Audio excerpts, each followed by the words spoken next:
Assalamualaikum warahmatullahi wabarakatuh.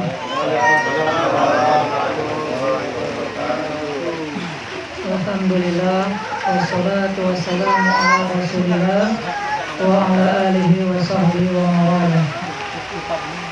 Segala puji senantiasa kita panjatkan kepada Allah Subhanahu wa ta'ala yang telah menunjukkan kepada kita semua kepada Islam, yang mana Islam merupakan satu-satunya agama yang bisa mengantarkan seorang hamba kepada Allah Subhanahu wa ta'ala. Salawat dan salam senantiasa kita curahkan kepada penutup para nabi dan rasul, yaitu Nabi kita Muhammad Sallallahu Alaihi Wasallam, kepada keluarganya, para sahabatnya, dan juga orang-orang yang mengikuti mereka dengan baik dan benar. Rekan-rekan semuanya yang berbahagia, baik yang ada di tanah Islam ataupun yang ada di rumah masing-masing. Insyaallah ta'ala pada kesempatan sore yang berbahagia ini, walaupun diguyur dengan hujan, mudah-mudahan hujan ini merupakan hujan rahmat bagi kita semua. Amin. Kita akan membahas satu tema yang mungkin yang mudah-mudahan atau tema ini tidak kalah penting dari tema-tema lainnya, yaitu Islam kafah, mewujudkan totalitas keislaman dan kabar gembira di akhir zaman. Bagaimana kita menjadi muslim secara kafah atau total di akhir zaman, dan bagaimana Allah memberikan kekuatan ruhiyah, kekuatan rohani berupa ru'yah shaliqah, mimpi yang benar, sebagai kabar gembira kepada hamba-hambanya.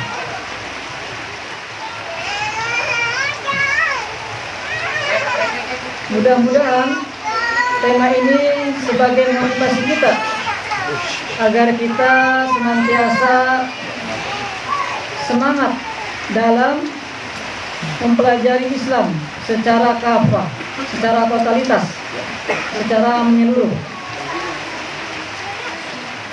Baik, kita masuk pada materi inti, yaitu bab 1, Islam kafah atau totalitas berislam.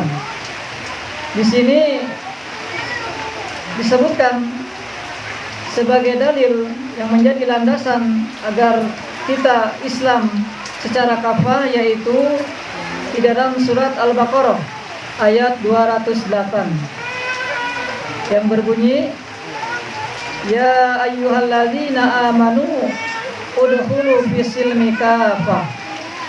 Wahai orang-orang yang beriman, masuklah kalian atau masuklah kepada Islam dengan menyeluruh.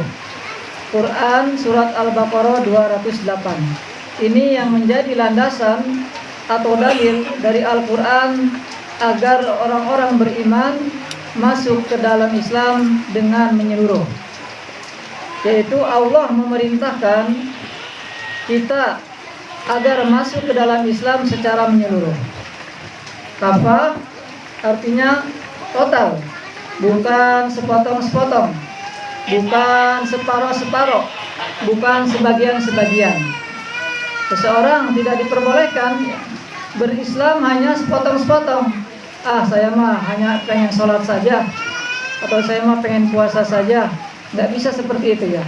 Kita dituntut untuk Islam kafah, untuk totalitas dalam berislam.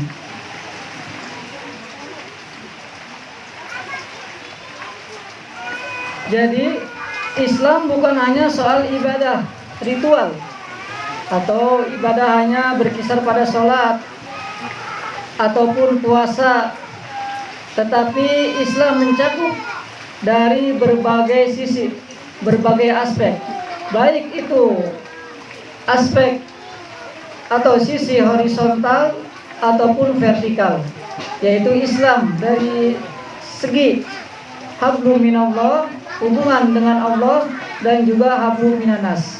Ini Islam kafah, artinya tidak hanya horizontal melainkan vertikal.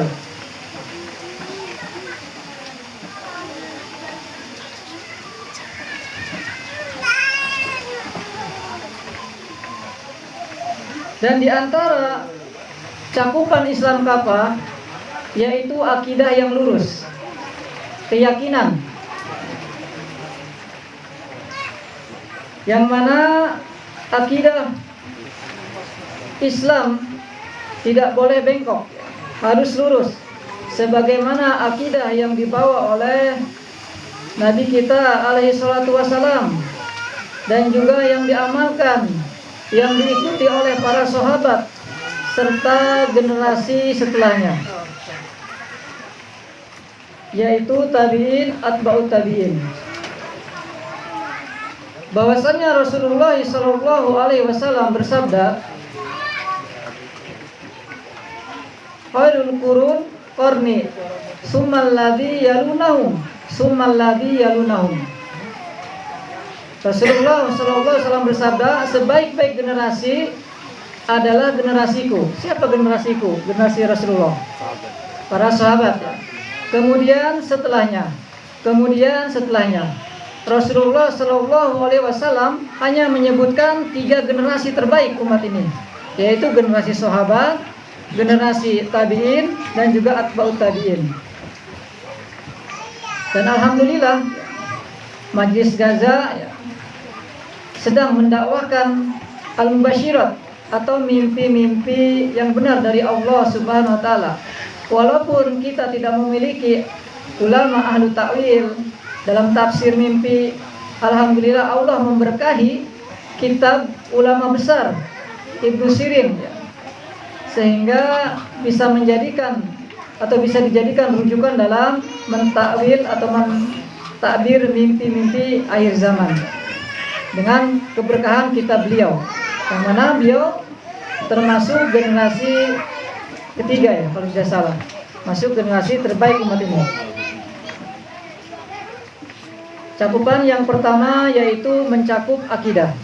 Akidah harus benar, harus lurus, tidak boleh bengkok, tidak boleh disertai dengan kerancuan-kerancuan atau penyimpangan-penyimpangan, bahkan kesyirikan-kesyirikan. Karena kunci seseorang selamat akidahnya harus bersih dari kesyirikan.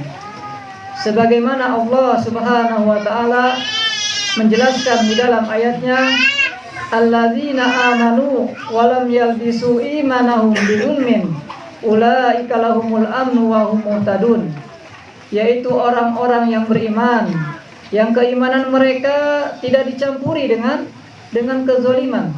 Kezaliman di sini yaitu kezaliman terhadap hak Allah, yaitu kesyirikan.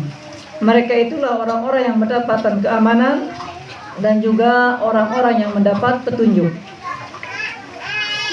Kemudian cakupan yang kedua yang masuk di dalamnya Islam kafah yaitu mencakup adab dan akhlak yang mulia. Sebagaimana adab dan akhlak yang dibawa oleh Rasulullah sallallahu alaihi wasallam. Dikarenakan beliau diutus, salah satu misi beliau diutus untuk umatnya yaitu untuk memperbaiki akhlak. Sebagaimana hadis, innama bu'istu liutamima makarimal akhlak. Sesungguhnya aku diutus untuk menyempurnakan akhlak. Dan kita pun mengetahui ya, bagaimana akhlak-akhlak ketika atau sebelum Rasulullah diutus, yaitu akhlak-akhlak jahiliyah. Banyak akhlak-akhlak yang sangat buruk. Di antaranya yaitu asobiyah qabilah, fanatik terhadap kesukuan. Di zaman dahulu ya, musyrikun zaman dahulu mereka fanatik dengan qabilah-qabilah mereka. ketika kabilah mereka membunuh kabilah yang lain, padahal sudah jelas kesalahan, mereka tetap membelanya. Ini adalah asabiyah, fanatik kesukuan. Di zaman sekarang masih ada yang seperti itu ya, fanatik kesukuan. Banyak ya. Berarti secara tidak sadar zaman kita pun masih mengidap penyakit jahiliyah, akhlak jahiliyah. Kemudian juga di antara akhlak jahiliyah yaitu bangga dengan nasab, keturunan. Menganggap keturunan bangsawan atau yang selevel dengannya itu lebih mulia dari yang lainnya. Sebagaimana sekarang terjadi ya. Mereka bangga dengan nasab, keturunan. Kita ambil contoh, dan ini wakil nyata ya, yaitu mereka bangga dengan keturunan Habib ya, dengan nasab ya. Dalam keadaan masih diperdebatkan, bahkan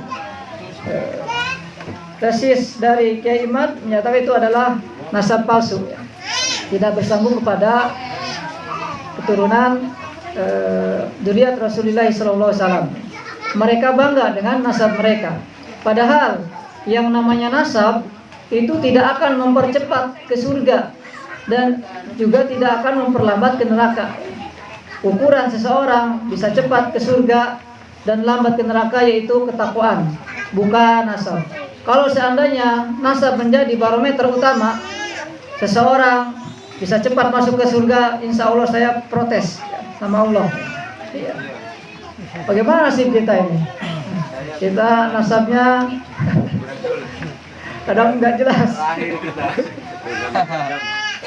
Jadi dahulu orang-orang musyrik dahulu mereka bangga dengan keturunan, dan akhlak-akhlak seperti itu masih dicontoh oleh zaman sekarang ya. Kita menyaksikan dengan mata kepala kita sendiri. Mereka masih banyak ya ta'assub ataupun bangga dengan keturunan, menganggap keturunan mereka lebih mulia. Padahal di samping keturunan mereka dikatakan batil, palsu, ditambah lagi ajaran yang menyesatkan, bahkan mengajarkan umat manusia untuk melakukan berbagai macam praktek kesyirikan. Ini mereka dosanya double ya. Udah nasabnya palsu, mengklaim, kemudian ajarannya menyesatkan. Seperti itu. Dan di antara akhlak jahiliyah, di zaman dahulu mereka merendahkan kaum perempuan ya. Yang mana kaum perempuan dianggap sebuah aib ya. Sehingga tidak sedikit ya, anak-anak perempuan di zaman dahulu dikubur secara hidup-hidup ya. Bahkan mereka tidak mendapatkan warisan ya, karena dianggap sebuah aib. Dan juga akhlak-akhlak lainnya, zina ya, dan juga suka menindas ya. Zina dan perzinahan terbuka. Di zaman musyrikun dahulu ada beberapa praktek perzinahan. Di antaranya ketika seorang pelacur dia menancapkan bendera di depan rumahnya, menandakan bahwasanya dirinya adalah pelacur. Jadi kalau ada bendera di depan rumahnya itu tandanya pelacur. Jadi orang mudah untuk mendatanginya. Jadi zaman sekarang jangan mudah pasang bendera. Itu diantara bentuk-bentuk perzinahan zaman dahulu ya. Kalau di zaman sekarang banyak ya, seperti pijat-pijat di kota ya. Itu mereka menamakannya dengan pijat jari lembut lah, segala macam. Memang ada. Pernah saya waktu maksudnya bukan pernah dipijat, pernah lihat di Bogor, waktu di Bogor itu banyak itu di Parung itu warung-warung pijat, pijat jari lembut dan segala macam. Nah, ternyata di dalamnya praktek perzinahan ya. Nasallallahu alaihi wasallam. Jadi secara tidak sadar ya, di zaman kita pun banyak meniru praktek-praktek jahiliyah, akhlak-akhlak jahiliyah. Dan juga diantaranya akhlak-akhlak jahiliyah yaitu tidak adil dan juga suka menindas, yaitu ketika perkara tersebut merugikan orang-orang kaya, ya, mereka tidak adil. Tetap orang-orang kaya yang mendapat kedudukan, orang-orang miskin, orang-orang fakir selalu ditindas. Seperti itu.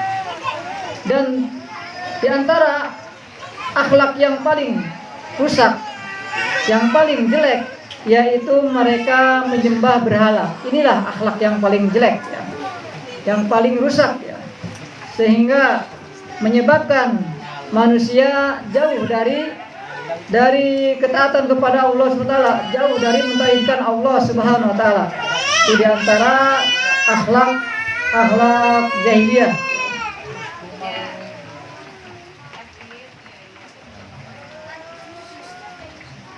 Kemudian di antara cakupan Islam kafah, syariat dalam ekonomi. Artinya baik itu keluarga, masyarakat. Dan landasan ini tersirat dari beberapa ayat Al-Quran. Di antaranya surat Al-Baqarah ayat 275, yaitu larangan berbuat riba. Wa ahlallahu al-bai'a wa harramar riba. Allah telah menghalalkan jual beli dan mengharamkan riba. Jadi Islam membolehkan transaksi jual beli yang adil dan mengharamkan riba, karena riba menzalimi dan merusak tatanan ekonomi yang sehat. Zaman sekarang banyak, ya, berbagai macam praktek riba, ya, dengan berbagai macam nama, ya, hakikatnya riba, ya. Walaupun namanya berbeda-beda dengan polesan yang menarik atau menggiurkan, kalau hakikatnya riba tetap hukumnya haram.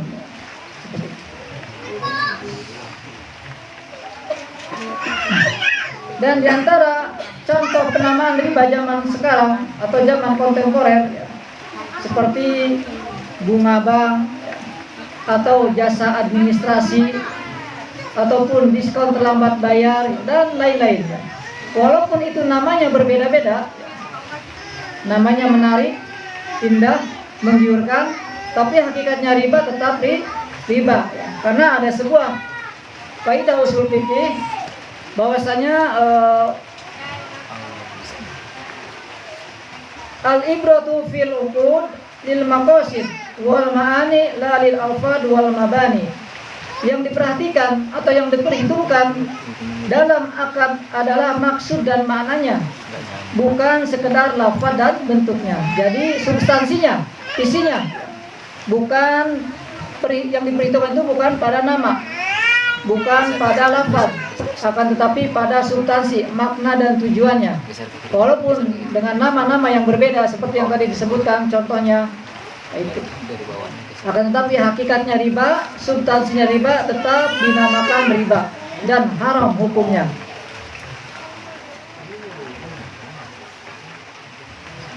Dan diantara dalil sebagai landasan ekonomi yang tersirat di dalam Al-Quran, yaitu surat An-Nisa ayat 29.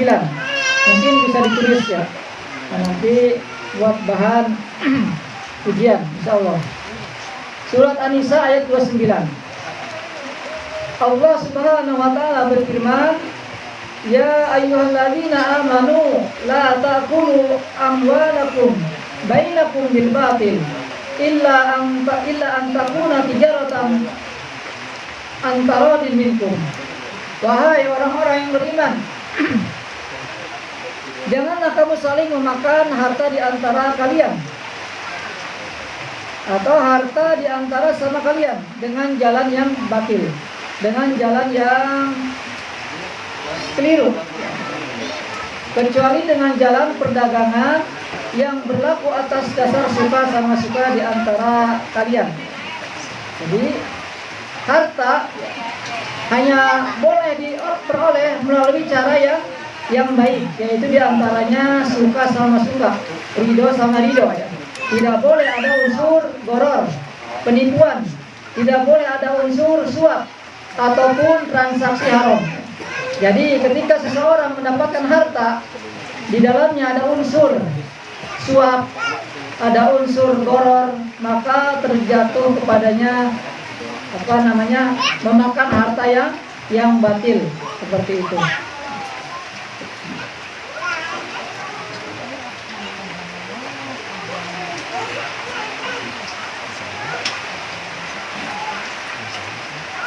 Dan di antara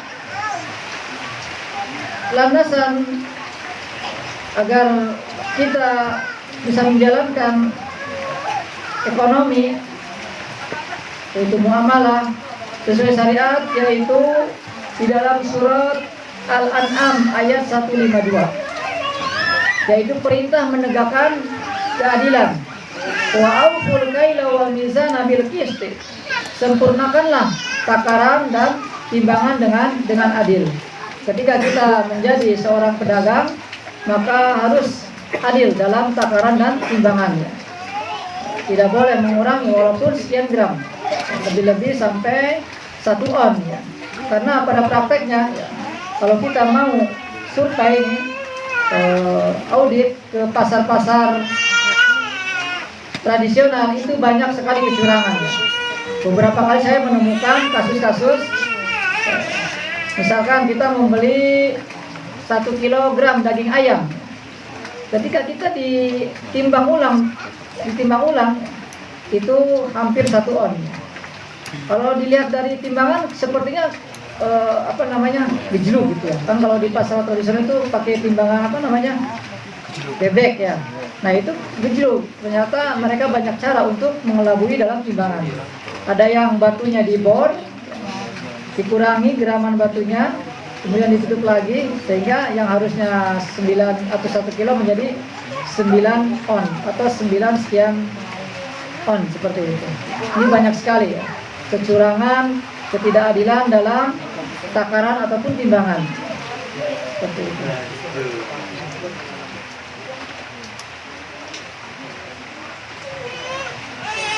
Gimana, kecepatan atau kurang cepat?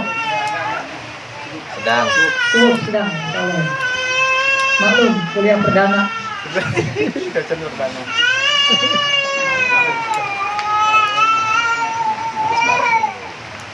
Itu diantara dalil-dalil dari Al-Quran, landasan ekonomi syariah, mencakup hubungan sosial dalam jual beli dan juga yang lainnya. Kemudian di antara dalil atau hadis dari Nabi SAW yaitu kejujuran dalam jual beli. Disebutkan di dalam hadis riwayat Bukhari dan Muslim, jika keduanya jujur dan menjelaskan kondisi barang, misalkan barangnya ada cacatnya, maka dijelaskan, saya menjual jaket ini tapi ada robek bagian lengannya, maka dijelaskan. Tidak boleh diakal-akalin ya, tidak boleh ditutup-tutupin, harus transparan dalam jual beli ya. Maka diberkahi jual belinya tuh. Jadi orang yang jujur dalam berjual beli ya, apa saja barangnya, maka akan Allah berkahi perdagangannya, jual belinya. Dan jika dia menyembunyikannya serta berdusta, maka keberkahan jual belinya mereka dihapus oleh Allah Subhanahu wa taala. Sehingga banyak orang yang tidak diberkahi dalam berjual beli ya. Kadang ada istilah dagangan laris uangnya, atau dagangan habis uangnya lebis. Uangnya lebis. Itu mungkin karena keadaan mereka ya, tidak berbuat jujur, berbuat curang ya. Ataupun walaupun mereka mendapat keuntungan besar, tapi hartanya tidak barokah ya. Mereka tidak bisa mendapatkan atau menambah ketaatan mereka kepada Allah Subhanahu wa taala. Justru mereka senantiasa kurang dan terus berkurang.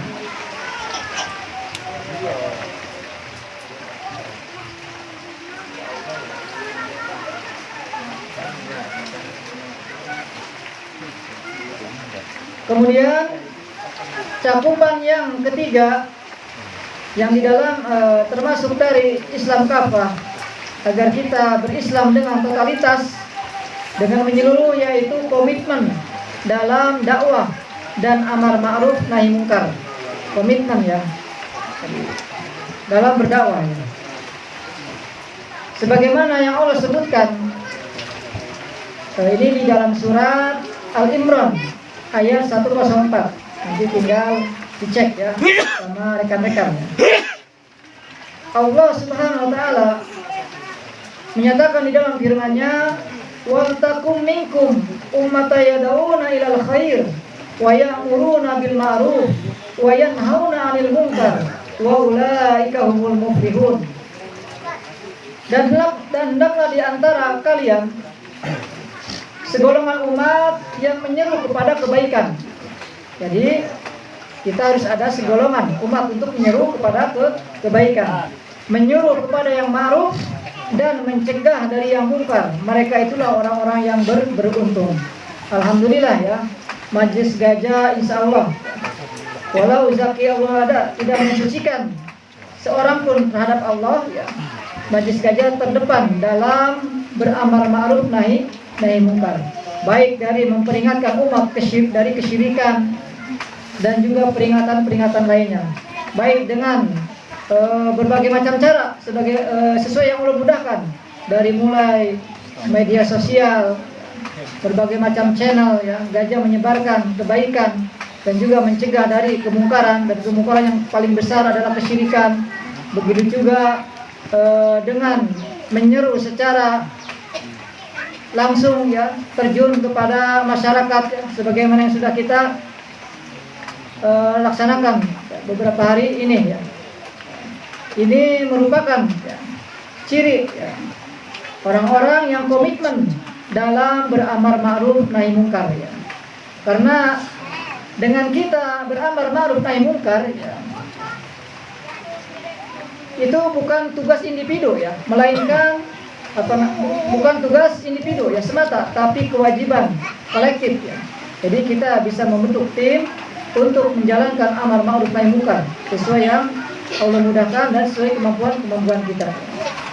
Dan masyarakat sehingga terjaga dari kerusakan.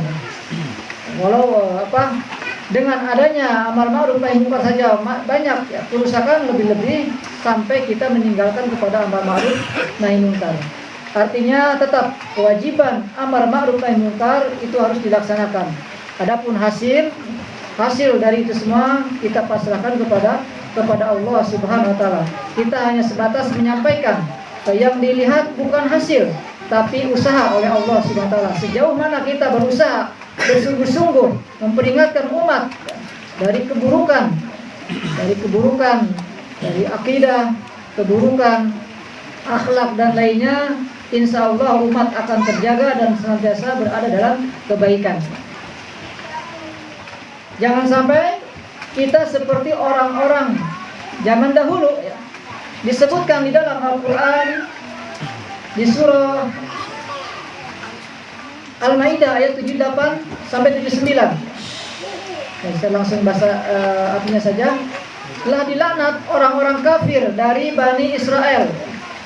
Kenapa dilaknat? Ya, melalui lisan Daud ya. Jadi Allah melaknat orang-orang Bani Israel melalui lisan Nabi Daud dan juga Isa putra Maryam. Kenapa demikian? Yang mana mereka durhaka dan selalu melampaui batas ya. Mereka tidak saling mencegah dari kemungkaran dan juga tidak saling mengingatkan untuk berbuat kebaikan. Jadi Allah melaknat ya.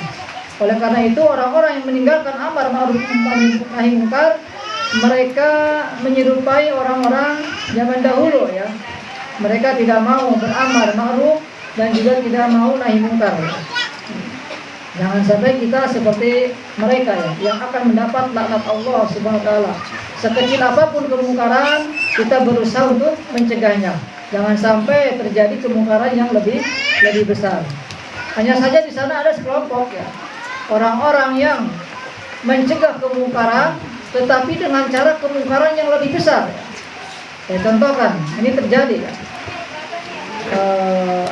Dahulu kalau tidak salah FPI ya, mereka mencegah kemungkaran ya, seperti misalkan perjudian ataupun perzinahan. Akan tetapi bersama itu mereka dengan cara-cara yang lebih mungkar ya, seperti mereka misalkan memakai jimat, ini kan kemungkaran. Bahkan kemungkaran yang lebih besar.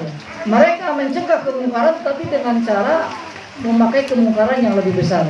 Maka tidak akan diberkahi oleh Allah SWT, tidak akan ditolong.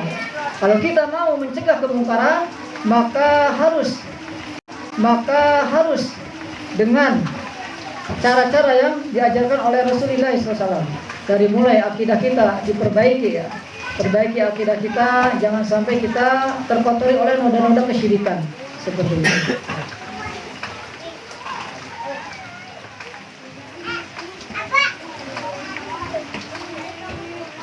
Mungkin satu lagi ini ada yang belum tertulis, yaitu pendidikan dengan nilai-nilai Islam. Pendidikan dengan atau yang menerapkan nilai-nilai Islam ya. Mungkin ke mata kuliah ini tidak semuanya selesai ya, mungkin berlanjut karena kita mau safar ke Jakarta insya Allah. Ini satu lagi yaitu pendidikan. Bahwasanya cakupan Islam Kapa di dalamnya itu mencakup pendidikan yang di dalamnya menerapkan nilai-nilai Islam. Tentunya pendidikan agama ya. Yang ini sebagaimana perintah Allah SWT di dalam surat Al-Alaq. Iqra bismi rabbikal ladzi khalaq. Iqra, bacalah. Itu perintah untuk membaca. Di sini pertama kali Allah memerintahkan untuk membaca. Itu di sini membaca tentu sebuah ilmu ya, menjadi ilmu ya. Tidak langsung memerintahkan salatlah kamu atau puasalah kamu, tidak. Allah mendahulukan dulu Iqra agar kita memiliki ilmu. Sebelum beramal. Sebagaimana Al-Imam Bukhari menempatkan satu bab, al-ilmu qabla al-qaul wal amal. Ilmu sebelum berucap dan beramal. Ini menunjukkan tentang pentingnya pendidikan atau ilmu-ilmu Islam di dalam menerapkan Islam kafah, di dalam menerapkan totalitas dalam berislam. Kemudian di antara landasan bahwasanya pendidikan merupakan pendidikan penting yang harus kita laksanakan untuk mencapai Islam kafah, sebagaimana firman Allah Subhanahu wa taala, yarfa'illahu alladzina amanu minkum walladzina utul ilma darajat. Bahwasanya Allah akan meninggikan orang-orang yang beriman di antara kalian dan orang-orang yang diberi ilmu pengetahuan beberapa derajat. Di sini yaitu orang-orang yang diberi pengetahuan ilmu. Orang yang mendalami, mengkaji, meneliti al-mubasyirat itu ilmu, bukan ilmu yang karena bagian dari hadis dijelaskan oleh Rasulullah SAW ya. Mubasyirat itu bagian dari kenabian seperti itu. Ditambah lagi kita bukan hanya sebatas mengkaji mubasyirat, hanya takwil-takwil serampangan, tapi didukung dengan Al-Quran, hadis, juga ulama-ulama ahlinya seperti Ibnu Sirin. Insya Allah lengkap di sini ya yang kita pelajari ya. Alhamdulillah, ini adalah suatu kenikmatan yang agung yang harus kita jaga ya, yang harus kita syukuri ya. Di antara bentuk mensyukuri nikmat yaitu dengan kita menjaga kenikmatan tersebut ya. Sebetulnya masih ada beberapa hadis ya, yang berkaitan dengan landasan pendidikan, akan tapi dikarenakan waktu mungkin, dan ini juga merupakan kuliah perdana, jadi sedikit dulu ya perkenalan ya. Insya Allah.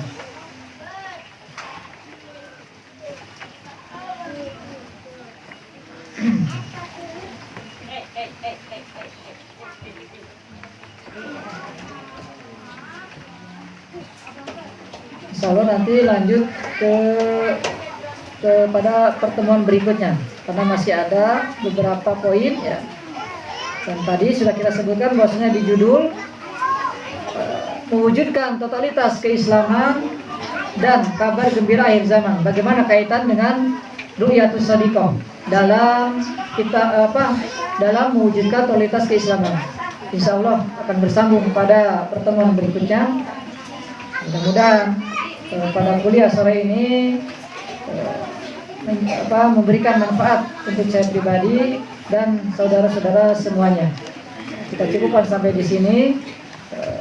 Assalamualaikum warahmatullahi wabarakatuh. Waalaikumsalam warahmatullahi wabarakatuh.